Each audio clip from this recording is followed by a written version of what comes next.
A questão que vai orientar nosso debate, pelo menos por enquanto, durante esse programa hoje, Caio, há elementos jurídicos para deixar o ex-presidente Jair Bolsonaro inelegível?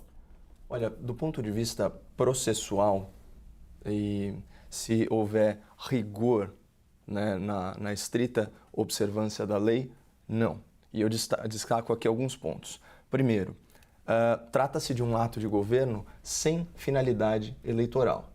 Na verdade, o que houve ali, né, segundo a defesa dos investigados, foi a aplicação, ainda que de forma ácida, isso foi reconhecido, né, pelo causídico, ainda que de forma até imprópria, né, da teoria dos diálogos institucionais. E aqui, doutor Alessandro, eu achei muito pertinente o resgate de uma jurisprudência, né, do Supremo Tribunal Federal, né, na ação de declaração de inconstitucionalidade 460, uma jurisprudência de 2016 que repudia a existência de instituição detentora do monopólio do sentido e do alcance das normas, devendo os pronunciamentos da Suprema Corte serem tomados como última palavra provisória.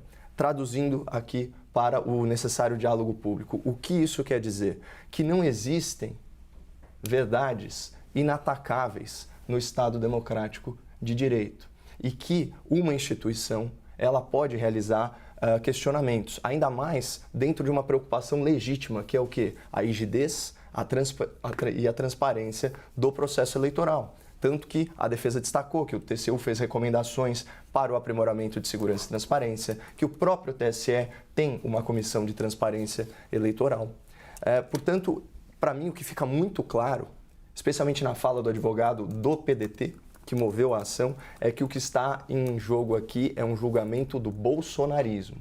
E a tese, que foi qualificada como narrativa fantasiosa pela defesa dos investigados, de que aquela reunião anterior ao processo eleitoral, em julho de 2022, configuraria o acender do rastilho de pólvora que leva ao 8 de janeiro.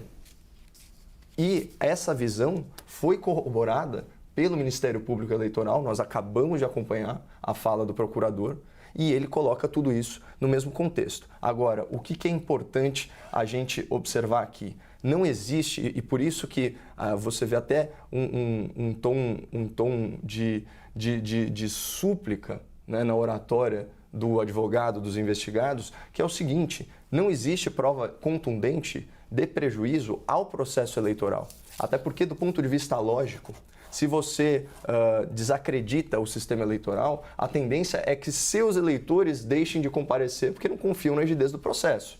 Essa é a primeira coisa.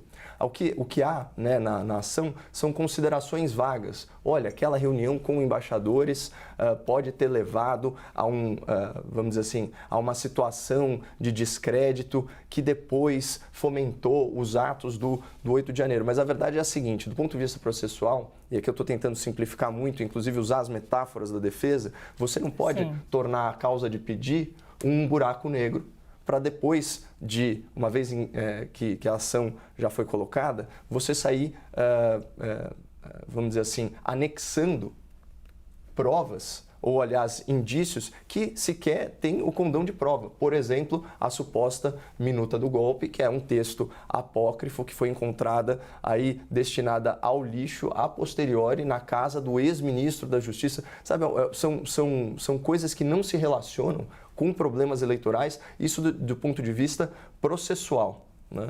E mais do que isso, por ocasião dessa reunião, houve oportunidade para o Tribunal Superior Eleitoral, com ampla cobertura da mídia, para fazer o contraponto ao que se chamou de notícias fraudulentas propagadas pelo presidente da República. Eu fiz questão de assistir novamente e o que eu vi foram questionamentos, certo? E, obviamente, uma outra crítica muito incisiva a autoridades públicas. Agora, se não puder haver crítica à autoridade e se a gente passar a confundir a crítica à autoridade com o ataque à instituição, aí a nossa democracia está num momento muito perigoso. Muito bem, vou fazer a mesma pergunta ao Alessandro Soares, só para a gente dar o pontapé nesse debate. Você que está aqui com a gente, saiba que a gente vai esmiuçar vários detalhes, então, desse primeiro dia de julgamento, pelo menos das sustentações orais, a gente pode dizer assim: Alessandro, há elementos jurídicos para tornar o ex-presidente Jair Bolsonaro inelegível?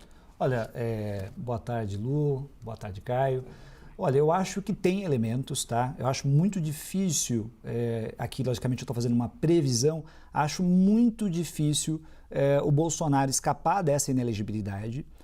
Se a inelegibilidade, como o próprio Bolsonaro diz, é uma perseguição política, ele vai alegar de qualquer forma essa perseguição. Se isso não é uma perseguição política e ele deve ser realmente declarado inelegível porque ele abusou do poder político, ele também vai alegar que está sendo perseguido. Ou seja, a alegação de perseguição, de abuso por parte do Tribunal Superior Eleitoral é quase um discurso político que o bolsonarismo vai utilizar para se defender com relação ao caso.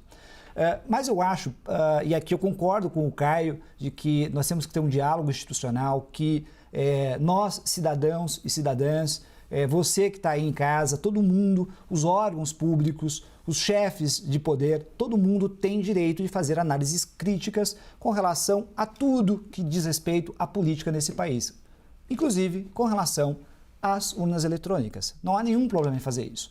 A questão é, quando nós olhamos o caso que está sendo julgado agora pelo Tribunal Superior Eleitoral de uma forma muito isolada, fragmentada, que é o que eles querem que a gente faça, a gente acaba às vezes perdendo a gravidade da situação que foi posta lá atrás no ano de 2022 e que na verdade tem uma origem anterior. E aí eu quero só ressaltar isso aqui na minha fala, Lu, e aí a gente pode continuar o debate com o Caio, que é o seguinte...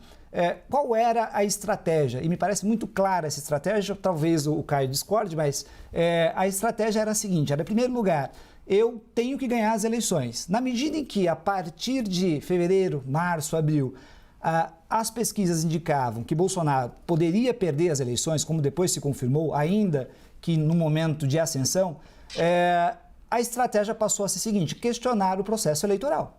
Porque, ao questionar o processo eleitoral, em primeiro lugar, eu mobilizo a minha base popular, a minha base eleitoral. Em segundo lugar, se eu ganho a eleição, e se eu não me engano, e eu posso estar errado aqui, mas pela notícia que eu vi, havia inclusive nos celulares dos auxiliares de Bolsonaro, mensagens dizendo basicamente o seguinte, que se ele ganha a eleição, ele vai mandar prender X pessoa, fechar o Tribunal Superior Eleitoral, coisa do gênero. Bom, boatos, né, atrás de mensagens de celulares de auxiliares de Bolsonaro.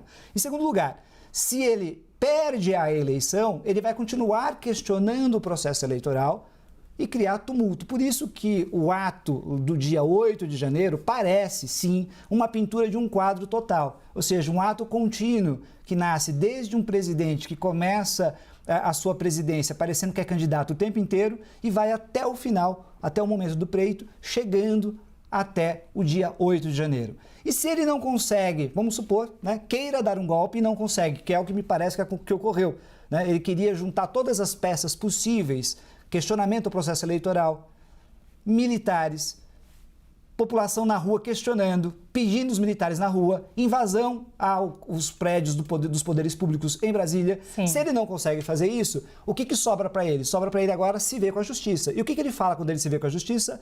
É diálogo institucional, é tudo normal, é apenas um comentário, eu jamais ataquei pessoalmente alguém, era normal, estou sendo perseguido agora. Ou seja, me parece, Lu, que nesse script dessa ação judicial, tudo estava previamente planejado.